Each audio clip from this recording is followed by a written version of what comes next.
Pagkagabi, naklipasi kag adlaw it inugpahuway, si Maria Magdalena, si Salome, ag si Maria nagnanay ni na Santiago ay nagbakay itbuyong agpabangyo agor inra ihanra kag yawas para sa pagyubong. Abang aga pa, it katong adlaw nak Domingo ay nagpagtoy sinra sa yuyubngan. Ag bago sinra nakaabot roto ay tamang pasubato ni kag adlaw.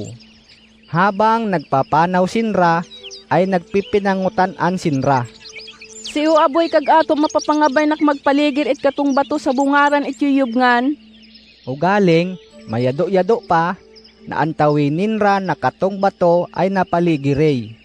Pagsuyor ninra sa yuyubngan, nakita ninra kag usang binata nak nag-iingkor banda sa tuo.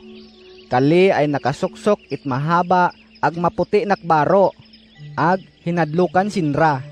Pero nagsiling sa inra katong kayake, Aya ka mo gikahadlok, ingahanap ni Jesus nak taga Nazaret nak inglansang sa cross. Waya ay si darile, dahil nabanhawi sida, muyatin nindro kag lugar kung hariin imbutang kag ida yawas.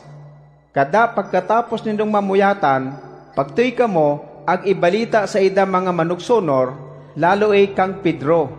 Ag maunay si Jesus senro papagto sa Galilea. Roto ay makikita nindro sida, konforme sa ida ing siling sa enro it kato.